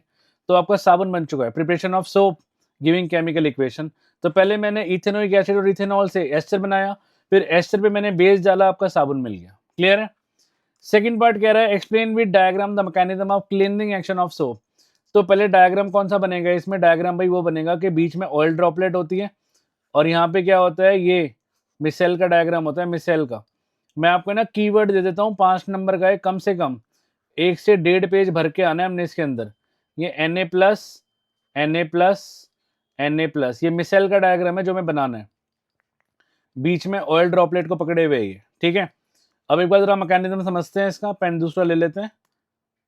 हाँ जी, ये देखो। तो होता क्या है भाई, साबुन क्या करता है, आपको पता है ना, जो डर्ट होती है हमारी, शुरुआत डर्ट से ही करते हैं। जो भी हमारे कपड़ों पे डर्ट लगती है वो ऑयली इन नेचर होती है। क्या होती है, ऑयली इन नेचर।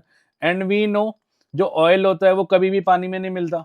तो भाई साबुन के ना 2 एंड होते हैं। साबुन के कौन से एंड होते हैं, 2 एंड होते हैं।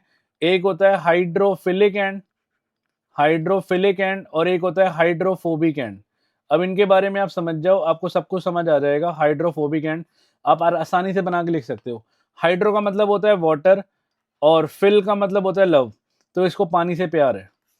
ठीक है, हाइड्रो का मतलब होता है वाटर, और फोबिया का मतलब पता है आपको क्या होता है, फियर होता है, डर, तो इसको पानी का डर है। तो मतलब साबुन में 2 तरह के एंड है, एक है हाइड्रोफिलिक और एक है हाइड्रोफोबिक।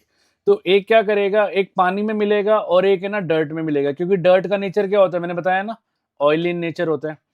तो भाई अब ये अगर हम ये देखें कि मिलेगा कहाँ कहाँ पे, तो जो वाटर लविंग है ये वाटर में मिक्स होगा, ये वाटर में मिक्स होगा, और जिसको वाटर का डर है ये ऑयल में मिक्स होगा। और जैसे ही आप साबुन लगाओगे तो क्या करेगा, एक ना क्लस्टर बना लेगा। मैं आपको मेन मेन कीवर्ड दे रहा हूँ, पूरा आंसर हम इसे फॉर्म कर सकते हैं। क्लस्टर बना लेगा जिसको हम मिसेल कहते हैं, मिसेल। ठीक है, जिसमें मिड में क्या करेगा, वो ऑयल ड्रॉपलेट को, ऑयल को सॉरी, ऑयल को क्या करेगा, होल्ड कर लेगा। क्लियर है? और क्या करेगा, इसका जो मेन काम होगा, साबुन का मेन काम क्या होता है, ये करता है ऑयल को, ऑयल, ऑयली डर्ट को बोल लो, तो ऑयली डर्ट को पानी में मिक्स करने का काम करता है। इसके बाद हम कपड़ों को एजिटेट करेंगे, कपड़े साफ हो जाएंगे। ठीक है, तो मैं रिपीट करता हूं, जो डर्ट होती है वो ऑयली इन नेचर होती है। साबुन 2 एंड होते हैं इसके, हाइड्रोफिलिक, एक जो पानी में मिलेगा, एक जो डर्ट में मिलेगा। पानी में मिलेगा वाटर लविंग हाइड्रोफिलिक, इसमें भी वाटर में मिक्स होता है। हाइड्रोफोबिक, ये किस में मिक्स होता है, इसको वाटर का डर है, ये ऑयल में मिक्स होता है। क्लस्टर बनाता है, इसको मिसेल कहते हैं। ये जो मैंने डायग्राम बनाया आपके सामने, ये मिसेल का ही डायग्राम है। फिर क्या करेगा, बीच में ऑयल को होल्ड कर लेता है और क्या करता है, ऑयली डर्ट को पानी में मिक्स करने का काम करता है। आप इसको बना के डायग्राम बना के कम से कम 1-1.5 पेज का जाएगा, बना के लिखना, पूरे 5 नंबर मिलेंगे आपको। क्लियर है? तो इसको नोट करो, हम आगे चलते हैं नेक्स्ट पे। Define electric power. कह रहे पावर को express in terms of VNR, power को लिखना है वी और आर में। तो पावर की अगर हम डेफिनेशन पे जाएं, इसके लिए जो जगह छोड़ी है मैंने, नहीं छोड़ी, कोई बात नहीं। पावर की डेफिनेशन होती है क्या? Rate at which electric energy is consume, rate at which electric energy is consumed is called power, electric power. Clear है? Define express in terms of V और आर, वी और आर में लिखना है। देखो पी का फॉर्मूला होता है वी आई, और ओम्स लॉ अगर मैं लगाऊं, ओम्स लॉ, तो ये कहता है v is equal to I R, V की जगह आई आर डालना, तो ये होगा p is equal to I R into I, तो p इज इक्वल टू आ गया आई स्क्वायर आर। ठीक है, बट ये तो आया नहीं। अच्छा सॉरी, v और r में लाना है ना, इसको रहने दो, इसको रहने दो। आप एक काम करो, v is equal to I R मत लिखो, i is equal to V by R लिखो। v is equal to V I है ना, ओम्स लॉ कहता है v is equal to I R, तो i इज इक्वल टू हो गया v बाई आर, बस आ गया आंसर आपका। तो p इज इक्वल टू हो गया, i की जगह v बाई आर लिखो, यहाँ पे i की जगह यहाँ पे v बाई आर लिखो, तो ये होगा v into v by r, तो ये हो जाएगा p is equal to v square by r. लो, एक्सप्रेस हो गया, सिंपल है। फर्स्ट पार्ट हो गया हमारा। सेकंड पार्ट कह रहा है एक इलेक्ट्रिक अवन है, ठीक है, हम आगे चलते हैं, मैं इसको रेस करता हूँ जरा, न्यूमेरिकल है छोटा सा।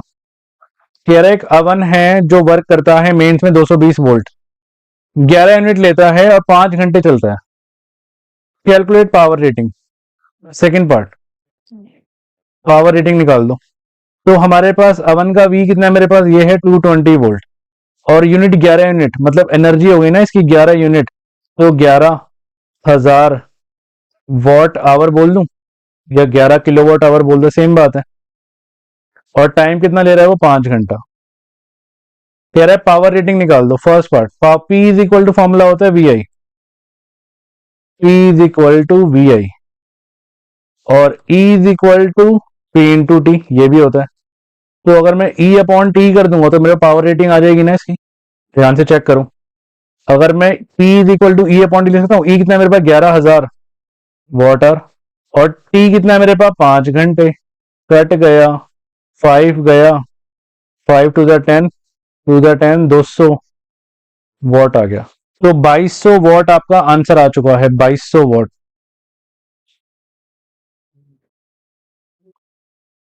ठीक है, 5 टू द 10 5 टू द 10, तो P कितना आ गया 2200 watt. B part, current rating खत्म, तो क्वेश्चन खत्म हो गया। एक चीज पता लगी, P is equal to V I, P कितना है मेरे पास 2200, V कितना है मेरे पास, V है 220, और I निकाल लो, ये तो एग्जैक्ट कट रहा है 10, I आ गया 10 एम्पियर। सी पार्ट कह रहे आर निकाल लो, when it is red hot, तो P is equal to formula होता है वी स्क्वायर अपॉन आर। तो P कितना है मेरे पास 2200, V कितना है, V है हमारे पास 220 इंटू 220 अपॉन आर। इसको सॉल्व कर लो, ये गया 0 से 0, 0 से 0, 22 से 22 गया, आर आ गया मेरे पास कितना 22 ओम। आंसर आ गया, खत्म क्वेश्चन। ठीक है, नेक्स्ट कह रहा है write the relation between resistance and resistivity of material conductor in the shape of cylindrical and area cross section, hence derive S N of electricity. मतलब ये ड्राइव करना है, छोटा एक्सप्रेशन है, R is directly proportional to L, इसका answer है। R is inversely proportional to area, तो ये होगा R is directly proportional to L upon A. Proportionality का साइन हटाते हैं, हमें कांस्टेंट वैल्यू मिलती है, इसका नाम है रेजिस्टिविटी, रो एल अपॉन ए। आ गया, फर्स्ट पार्ट का आंसर आ गया, ड्राइव हो गया हमारी रिलेशन। सो सेकंड पार्ट कह रहा है the resistance of a metal wire of length 3 metre is 60 ohm, if the area of cross section is this, calculate the electrical resistivity of the wire. Formula लगना है R is equal to rho L upon A. ठीक है, start करते हैं। तो एक बार जरा race कर दो फर्स्ट पार्ट को, ये रहा। तो सेकंड पार्ट कह रहा है मेरा, तो कितना लेंथ है मेरे पास, कितनी 3 मीटर, रेजिस्टेंस है मेरे पास कितना 60 ओम। एरिया ऑफ क्रॉस सेक्शन है मेरा 4 × 10⁻⁻7 मीटर स्क्वायर। कह रहा है रेजिस्टिविटी निकालो। किससे सिंपल क्वेश्चन होगा, R is equal to rho L upon A. तो ये हो गया R into A upon L is equal to rho. तो रो आ गया, R कितना है 60 इंटू ए है 4 × 10⁻⁻7 अपॉन एल कितना है 3। कट गया 20 पे, ये आ गया 80। तो रेजिस्टिविटी होगी आपके पास 80 इंटू 10⁻⁻7 ओम मीटर।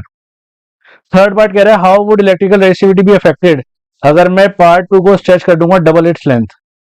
तो थर्ड पार्ट में आंसर आएगा नो चेंज। क्या आंसर आएगा, नो चेंज। रीजन क्या आएगा इसका, क्योंकि resistivity does not depend on length, length पे डिपेंड नहीं करती मोए मोए, है ना।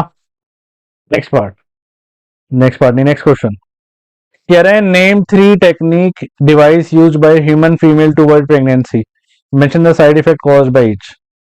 3 टेक्निक नेम। तो पहला है आपका बैरियर मेथड,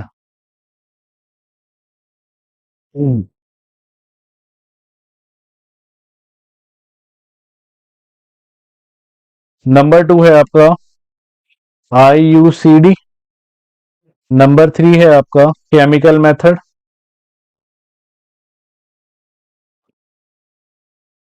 और नंबर 4 है आपका वैस्केटोमी। याद है, ट्यूबेक्टोमी, वैस्केटोमी, ट्यूबेक्टोमी, ट्यूबेक्टोमी बोलेंगे इसको ऐसे।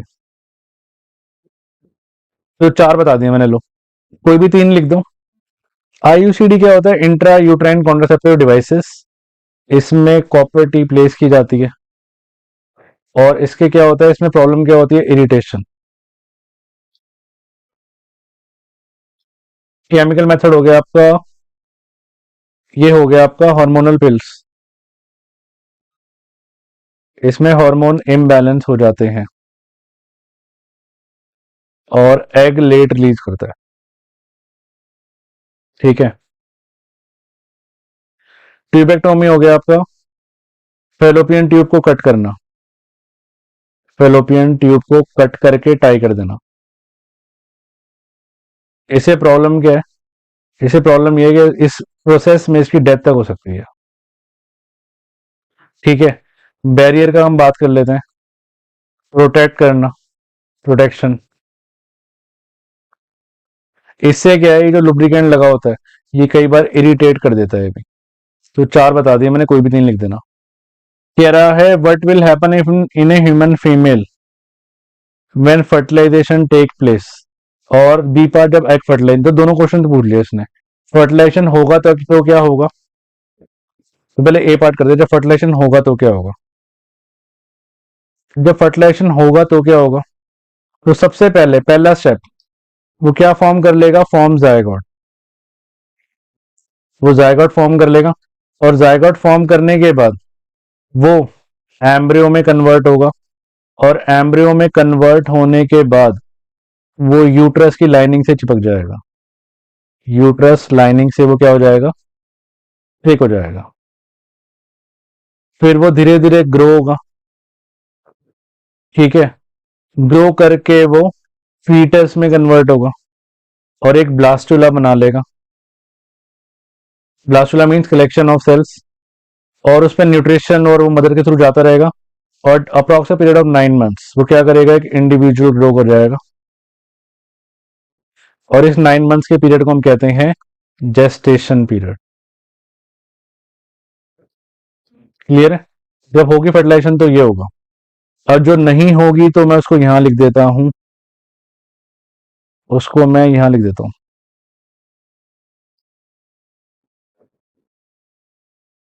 है ना, जगह नहीं है यार, क्या करें। नेक्स्ट, अगर नहीं होगी, अगर फर्टिलाइजेशन नहीं होगी तो क्या होगा। तो पहला पॉइंट, 1 डे तक एग एग जिंदा रहेगा। अब जब फर्टिलाइजेशन हुई नहीं है तो यूट्रस अपने आप को क्या कर लेता है, यूट्रस अपने आप को प्रिपेयर कर लेता है, कैसे, लाइनिंग ब्लड वेसल्स की, ठीक है। अब इस लाइनिंग की जरूरत ही नहीं है, तो वो लाइनिंग क्या करेगी, लाइनिंग ब्रेक करेगी, लाइनिंग ब्रेक करेगी और comes out through vagina as blood and mucus, तो बाहर आ जाएगा। और इस साइकिल को हम कहते हैं मेंस्ट्रुएशन साइकिल। ठीक है, ये अप्रॉक्स पीरियड ऑफ 28 डेज में होती है। तो होगा तो ये होगा और नहीं होगा तो ये होगा। बहुत इंपॉर्टेंट क्वेश्चन है, कई बार मैंने एग्जाम में भी दे रखा है, मैंने बच्चों को बोला ये आता जरूर है, और बोर्ड में आपके सामने 5 नंबर में आ रखा है।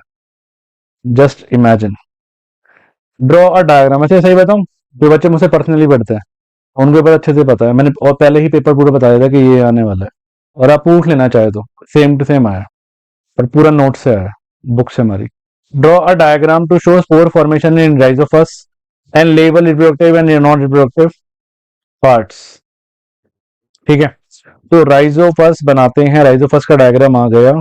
राइजोफस बनाना बड़ा सिंपल है, आपने पौधे की तरह बनाना है, कुछ ऐसे ऐसे, ठीक है, ऐसे जैसे पौधा होता है,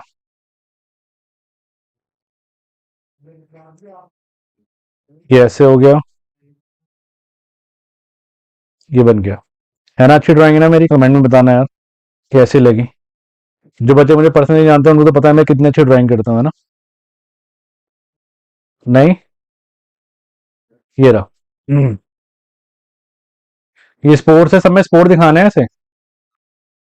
ये बन गया राइजोफस। ठीक है, राइजोफस। क्या पूछ रहा है वो पूछा इसका रिप्रोडक्टिव पार्ट क्या है? इसका रिप्रोडक्टिव पार्ट होता है स्पोरेंजिया। स्पोर्स, स्पोर्स होता है, स्पोर्स। और ये रखा होता है किसमें? स्पोरेंजिया में। ये तो ए पार्ट ये लेबल कर दिया मैंने। नॉन रिप्रोडक्टिव पार्ट होता है हाइफे। ये हाइफे यहाँ पे होता है, ये हाइफे है, hyphae, EHAE, B part label कर दिया। कह रहे why does rhizopus no not multiply on dry slice of bread? क्यों? क्योंकि राइजोफस को ग्रो होने के लिए क्या चाहिए? मॉइस्चर। वो मॉइस्चर होगा तो ही ग्रो होगा, ड्राई कंडीशन में वो ग्रो नहीं करता। कह रहे name and explain the process by which reproduction takes place in hydra. Explain भी करना है, जगह नहीं छोड़ी मैंने, शिट। चलो एनीवे, इसको मैं इरेज कर दूं, मेरे ख्याल से क्लियर होगी बात। हम सेकंड पार्ट करने जा रहे हैं। Second part, name and explain the process by which hydra में होती है आपकी बडिंग। तो बडिंग को एक्सप्लेन करना है क्या? जब when the parent bud, when the parent hydra grows a bud as an outgrowth, as an outgrowth निकल रहा होता है, अलग से निकल रहा होता है ना, ये कुछ ऐसे होता है, कुछ ऐसे, यहां से वो हल्का सा निकलना शुरू हो जाता है एज अ बर्ड। ठीक है, bud as an outgrowth, then it slowly grows and when fully mature, जब वो पूरा मैच्योर हो गया तो क्या करेगा? It gets detached, detached from its parent and form a new hydra. ये लिखना था, हो गया है ना? नोट सा क्वेश्चन है, सिंपल है। Study the data given below, आपको डेटा गिवन है फोकल लेंथ का ए बी और सी। ठीक है, कौन सा मिरर है ये? Of concave mirror, mirror given है आपको in front of the mirror. तो केस 1 कह रहे हैं मिरर ए बी सी है, फोकल लेंथ 20, 15 और 30 है, 45, 30 और 20 है। In which of the above case the mirror will form a diminish image of the object? Concave mirror के 3 केस गिवन है आपको। ठीक है, तो अगर हम कॉनकेव मिरर बना ले, आपको केस याद होने चाहिए, बस एक कंडीशन है, तभी आप क्वेश्चन समझ पाओगे, कर पाओगे। ये P ले लो, ये F ले लो, ये C ले लो। तो ये हो गया आपका, कह रहा है मिरर फॉर ए की अगर मैं बात करूं तो फोकल लेंथ 20 है, फोकल लेंथ 20 है और ऑब्जेक्ट रखा है 45 पे। अगर ये 20 है तो ये 40 है, तो 45 मतलब बियॉन्ड सी रखा है, बियॉन्ड सी में डिमिनिश बनती थी, तो मतलब फर्स्ट में तो बनेगी, तो आंसर हो गया इसका फर्स्ट का। अगर हम दे नेक्स्ट पे जगह छोटी भी है, हाँ 1 मिनट। तो अगर हम फर्स्ट की बात करें, पीछे लिख दो आंसर फर्स्ट की, तो ए में डिमिनिश इमेज बनेगी। बी चेक करना जरा, बी है 15, 15 का डबल करो 30, तो 30 पे रखा है। देखो यहाँ चेक करो, ये 15 है और ये 30 है, तो इसका डबल हुआ ना, ये 2f पे रखा है, तो 2f पे 2f बनती थी, अरे एट सी, तो ये तो होगा ही नहीं। थर्ड देखो 30 है और 20 पे रखा है, 30 फोकल, तो वो हो गया डेंटिस्ट केस, तो ये भी नहीं होगी। तो आंसर क्या होगा इसका? Answer will be A only. अगर आप इसका रीजन क्या लिखोगे, कह रहा है गिव रीजन, रीजन भी देना, जस्टिफाई योर आंसर, तो ए होगा। क्यों? व्हेन ऑब्जेक्ट का रखा है, when object is placed beyond C, then image will be formed between f and c। तो उसके बाद रे डायग्राम बना देना, टीचर खुश, आप भी खुश, ये लो बियॉन्ड सी का बना देना, ये रहा, ये सीधी गई, यहां से निकल गई, और दूसरी रे सी से गई, टकराई और वापस, ए डैश बी डैश और ए और बी। ठीक है, जब ऑब्जेक्ट को बियॉन्ड सी रखेंगे तो इमेज क्या बनेगी? बिटवीन एफ एंड सी और डिमिनिश्ड बनेगी। क्लियर है फर्स्ट पार्ट। सेकंड पार्ट कह रहा है two property of image formed in case two. Case two मैंने बताया था, केस टू था आपका कौन सा केस? एट सी वाला केस। तो दो प्रॉपर्टी मैं यहीं पे लिख देता हूं, इजी रहेगा। दो property, property number 1, height of object, height of object is equal to height of image. Number 2, real and inverted, है ना। और एक और बता दूं, 3 कोई से भी 2 लिख देना। Distance of object from mirror is equal to distance of image from mirror. और बताओ, 3 बता दी, 2 पूछी थी उसने, कोई भी 2 लिख देना। थर्ड पार्ट कह रहा है, फर्स्ट और सेकंड हो चुका है हमारा। What is the nature and size of image formed by mirror C. Mirror C में नेचर बताओ, रे डायग्राम बना दो। तो पहले मैं रे डायग्राम बनाऊंगा, उसके बाद बताऊंगा, ठीक है। सी की अगर मैं बात करूं, इसको थोड़ा छोटा कर देते हैं। थर्ड पार्ट यहां करते हैं, थर्ड पार्ट। तो सी वाला था आपका ये वाला केस, देखो ध्यान से चेक करो, ये पी है, ये एफ है और ये सी है। देखो फोकल लेंथ 30 है और ऑब्जेक्ट 20 पे रखा है। फोकल लेंथ है 30, तो मतलब ये 30 है और ये 20 पे रखा है, तो नेचुरल सी बात है बिटवीन पी एन एफ वाला केस हुआ। पी एन एफ वाला केस कैसे जाती थी, यहाँ निकल जाती थी, और दूसरी कैसे जाती थी, सी से चली जाती थी। और ये दोनों की दोनों यहाँ पे वर्चुअली मिलती थी, याद है। ये होगा ए डैश और बी डैश, और ये होगा ए और बी। एरो बनाने रह गए, बन गए एरो, हाँ ठीक है। तो थर्ड पार्ट में और क्या बताने के लिए कह रहे हैं? रे डायग्राम बनाना है, नेचर बताना है, virtual and direct, size of image and large. क्या बनी है ये? वर्चुअल एंड डायरेक्ट, साइज पूछा है, ये होगा एनलार्ज, ठीक है।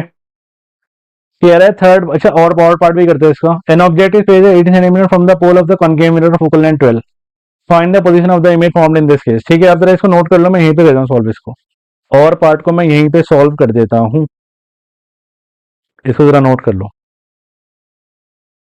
तो थर्ड पार्ट कह रहा है ऑब्जेक्ट को रखा है 18 पे, तो यू हो गया मेरा -18 सेंटीमीटर फ्रॉम द कॉनकेव है, कॉनकेव नेगेटिव इंसान होता था, एफ हो गया -12 centimetre. Position of the image बताना, वी बतानी है आपको, सिंपल, मिरर है 1/v plus 1/u is equal to 1/f, तो 1/v is equal to 1/f minus 1/u, तो 1/v is equal to 1/-12 minus 1/-18, ठीक है। तो ये हो गया 1/v is equal to -1/12 plus 1/18, 12 और 18 का एलसीएम आएगा 36, 1/v आ गया 36, 12 3 जा और 18 टू ज़ा 36, तो 1/v आ गया -1/36, तो v आ गया -36 सेंटीमीटर। वेरीफाई कर लें, एक बारी मन में वेरीफाई करते थे ना हम। f 12 है, 12 का डबल हुआ 14, तो 24, तो ये जो u है वो 12 और 18, 18 है ना, 12 और 24 के बीच में, तो बियॉन्ड बनना चाहिए, बिल्कुल ठीक है। तो v आ गया आपका -36 सेंटीमीटर। तो दीज आर दी आंसर्स, ये आंसर है।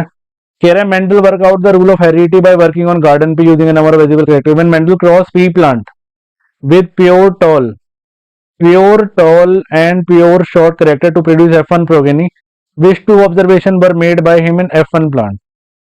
F1 प्लांट में कौन सी दो ऑब्जर्वेशन थी? तो उसने लिया था प्योर टॉल और प्योर शॉर्ट लिया था। अगर इसको क्रॉस किया था तो capital T small t small t, capital T small t capital T small t capital T small t capital T small t. Observation number 1 थी all are tall, all are tall. Observation number 2 थी कि genotype सबका capital T और small t था। ये दो observation उसने करी थी। ठीक है, सेकंड पार्ट, ये फर्स्ट पार्ट का आंसर है। कह रहे सेकंड पार्ट है right one difference between dominant and recessive trait. तो डोमिनेंट ट्रेट और रिसेसिव ट्रेट का सिर्फ एक डिफरेंस लिखना है। डोमिनेंट ट्रेट वो ट्रेट होते हैं which are expressed, dominant and recessive traits which are expressed, traits which gets expressed in presence of recessive trait which gets expressed, जो expressed हो जाते हैं in presence of recessive trait, in presence of recessive trait। और recessive trait क्या होता है? traits which do not get expressed, do not get expressed in presence of in presence of dominant trait, in presence of dominant trait। ठीक है, तो ये था answer second का। थर्ड कह रहा है A. In cross with two pair of contrasting character, round yellow, wrinkle green. Mendel observed four type of combination in F2 generation. है ना, round green, round yellow, wrinkle yellow मिले थे। By which method did he obtain F2 generation? तो अगर method पूछ रहा है किस मेथड से मिला था, F2 मिलती थी हमें सेल्फ पॉलिनेशन से। इसका आंसर ये होगा। F1 मिलती थी क्रॉस पॉलिनेशन से, F2 मिलती थी सेल्फ पॉलिनेशन से। What is the ratio of parental combination combine and what conclusion were drawn? Conclusion लिखना है इसके और मतलब बताना है पूरा बना के। ठीक है, तो रेशो पूछी है इसकी, सिर्फ रेशो पूछी है। तो हमने क्या लिया था? राउंड येलो, एक था राउंड येलो, राउंड येलो, एक मिला था हमें राउंड ग्रीन, एक मिला था रिंकल्ड येलो, रिंकल्ड येलो, और एक मिला था रिंकल्ड और ग्रीन, रिंकल्ड और ग्रीन। ठीक है, रेशो मैंने बताई थी कितनी याद की थी हमने, 9331, ये रेशो मिली थी। और पूछ रहा है एक चीज और पूछ रहा है, कंक्लूजन क्या था उसके इस एक्सपेरिमेंट से? कंक्लूजन पेपर में आते हैं, कंक्लूजन भी देख लो आपके सामने है, बच्चे इग्नोर मार के जाते हैं इसको। कंक्लूजन नंबर 1 था क्या कि राउंड और yellow are dominant trait, round and yellow are dominant trait. और दूसरा कंक्लूजन था traits are inherited independently, traits are inherited independently, independently inherit थे। दो ही लिखने थे ना, एक सेकेंड।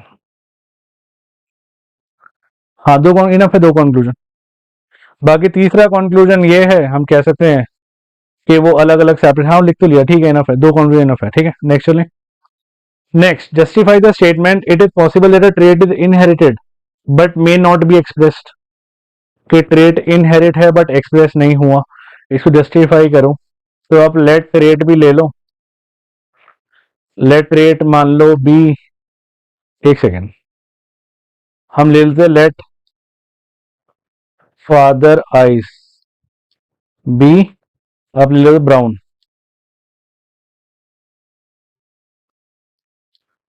ठीक है, एन मदर आइस, आप मान लो इसको ग्रे। तो अगर आप इसको डिनोट करोगे कैपिटल बी स्मॉल बी से करोगे, अगर आपकी नेक्स्ट जनरेशन आएगी तो कैपिटल बी स्मॉल बी, ये मिलेगा capital B small B capital B small B capital B small B capital B small B. तो नेक्स्ट जनरेशन में चांसेस ज्यादा किसके हैं, ब्राउन मिलने के, बट उसके अंदर ग्रे वाले तो फीचर है ना। तो इससे मेरी एक बात प्रूव होती है, क्या ट्रेट इनहेरिट है, बट जरूरी नहीं है वो एक्सप्रेस होगा ही होगा, क्योंकि एक्सप्रेस तो हमेशा कौन सा होगा, वो डोमिनेंट होगा, और डोमिनेंट कौन सा है इसके अंदर, ब्राउन है। ठीक है, रिसेसिव वाला कभी भी एक्सप्रेस नहीं होगा। नेक्स्ट कह रहे हैं द मेटल प्रोड्यूस और process are not very pure, the contain impurity which must be removed, this what is cathode and anode made of in the refining of copper by its process. Anode mud बनता था, याद है, anode की मिट्टी बनती थी। तो anode mud मतलब एनोड पे इम्प्योर होगा, तो एनोड पे लेंगे हम इम्प्योर, लो ऐसे याद रखो, मैंने ऐसे याद कराया था। और कैथोड पे लेंगे हम pure. Name the solution use in the above process, solution का नाम क्या है, ये है कॉपर सल्फेट सॉल्यूशन, और फॉर्मूला होता है इसका CuSO4। कह रहा हाउ कॉपर गेट रिफाइंड में electric current is pass in the electrolytic cell. Copper की रिफाइनिंग कैसे होती है, तो जरा मैं एक्सप्लेन कर देता हूँ एक बारी। ठीक है, हम दो लेते हैं, एक लेते हैं एनोड, एक लेते हैं कैथोड, और यहाँ हम जो प्लस वाला होता है वो क्या होता है, एनोड होता है, माइनस वाला क्या होता है, कैथोड होता है। और जो इलेक्ट्रोलाइट लिया जाता है वो होता है copper sulphate, it is CuSO4। तो जैसे हम स्विच ऑन करते हैं तो तीन चीजें होती है, स्विच ऑन करते तीन चीजें होती है। पहला, अच्छा ये जो माइनस है ये है आपका प्लस वाला एनोड है, प्लस वाला एनोड है, माइनस वाला आपका कैथोड है।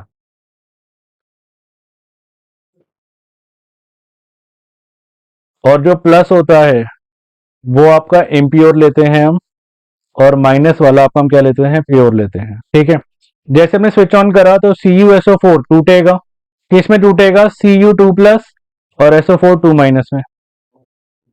और ये Cu2 प्लस कहाँ जाके चिपक जाएगा, ये यहां से निकला Cu2 प्लस, और ये Cu2 प्लस इसके पास जाके, प्योर के पास जाके चिपकना शुरू कर देगा।